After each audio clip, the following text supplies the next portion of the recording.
the Japanese would let us buy and open up on the company. Mm-hmm. You know, the larger company following us behind us. Mm-hmm. And that was pretty much the way it was. I'll never forget the first day in combat. Tell me about it. Well, they laid down a barrage of artillery fire, you know. The Japanese did? No, we did. Oh, you did? Okay. We did. Okay. And as soon as it lifted, that was our signal to take off. Mm-hmm. I was just a dog-faced infantryman, you know. Uh-huh. And that fire was so dense and so heavy that a lot of it was jungle, you know. Sure. And a lot of all of the spindles was on the tree, knocked all the limbs off the trees and everything. Spindles standing up. Nothing left of them, was there? No. Not much. It's just absolutely destroyed that. And that was our signal to take off. Uh-huh. And a lot of the Japanese soldiers that were there, some of them were, I killed some of them, but not very many. Most of them were there. And I'll never forget this first day. I had one of my assistants stuttered.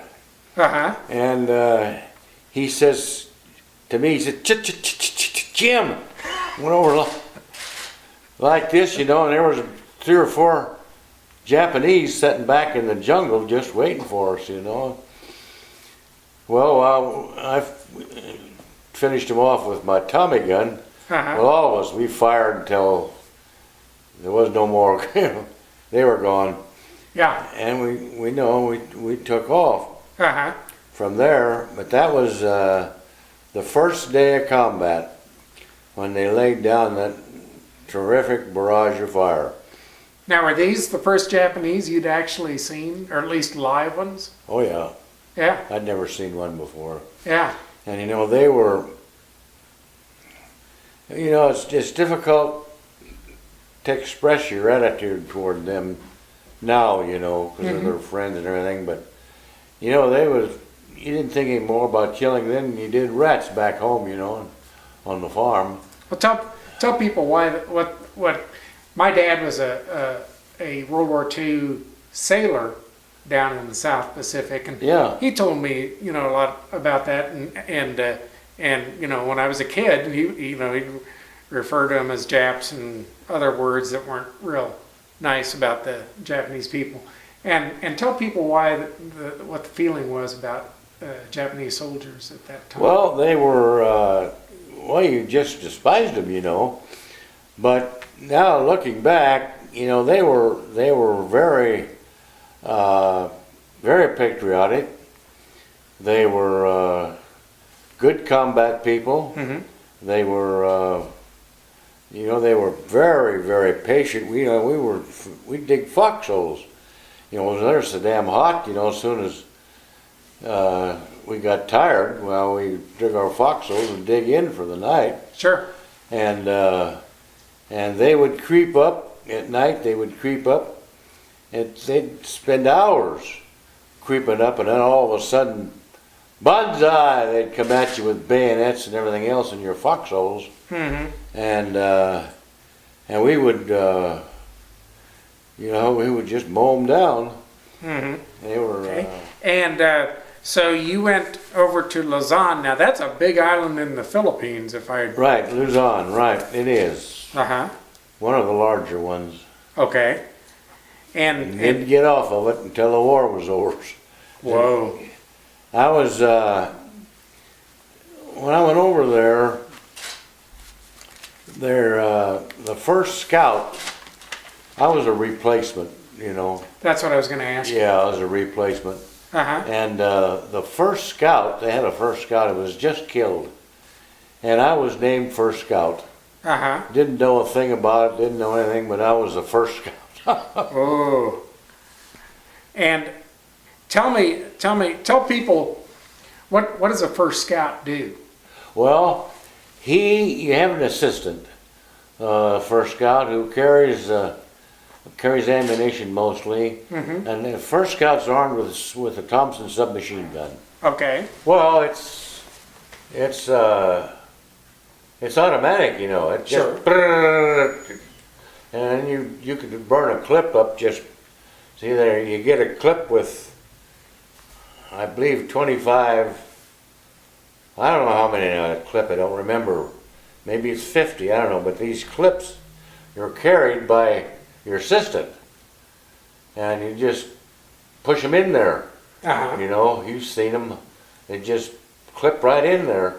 And I don't remember how many shots there are in those 25 or 50, I don't remember. I think, I'll look it up.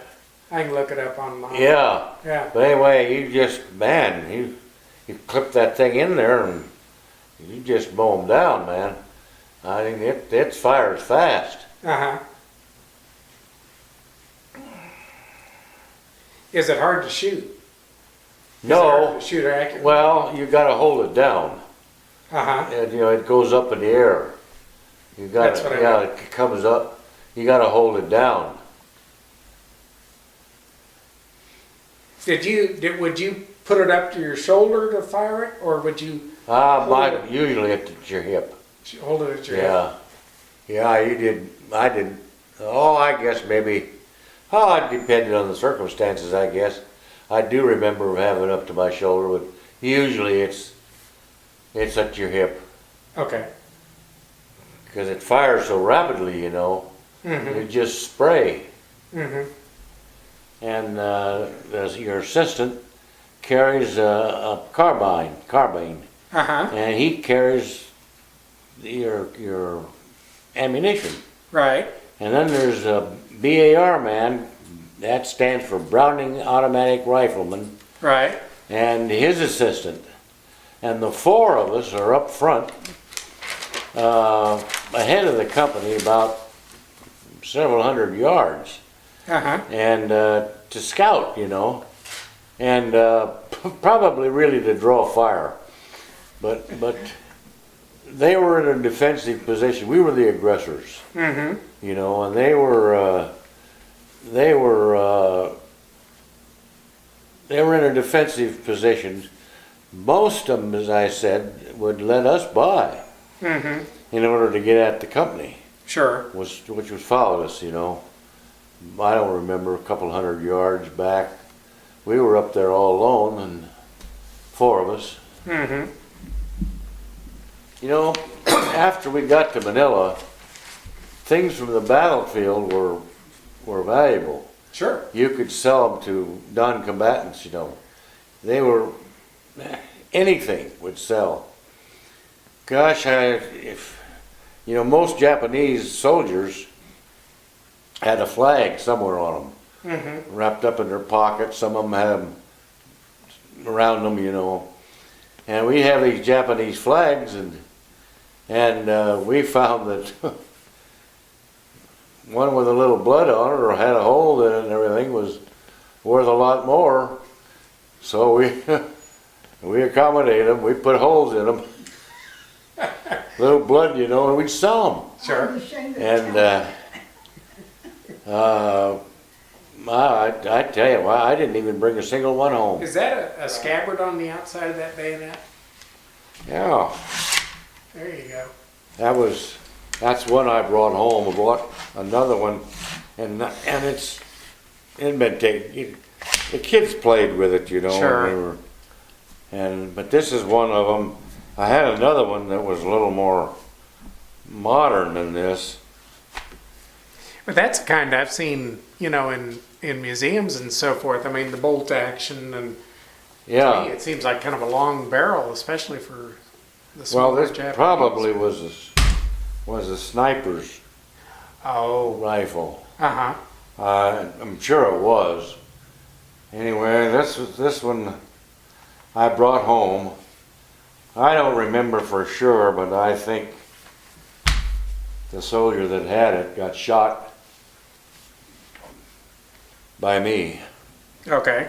you know. Do you happen to remember the circumstances of what happened or not? Well, no, I really don't. Okay. There were so many, you know, it was just,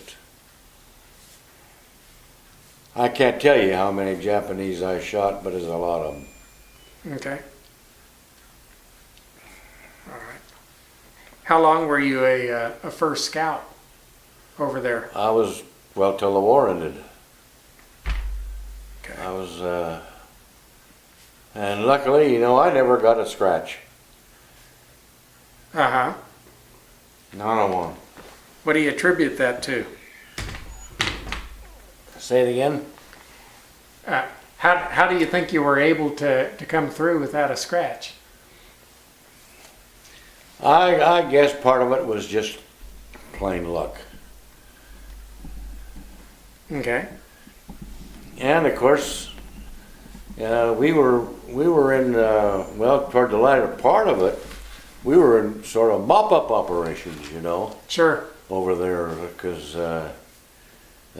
we were chasing old General Yamashita, Mm-hmm. who was retreating toward Baguio, which is the northern part of Luzon, Okay. and we were after him, trying to capture him.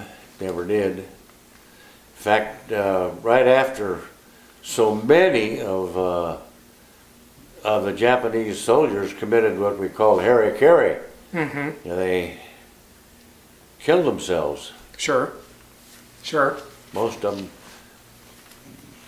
put a knife through their guts, Mm-hmm.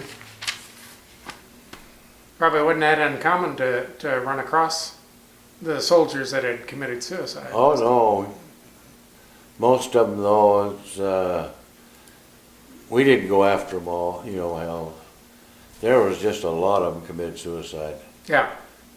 A lot of them.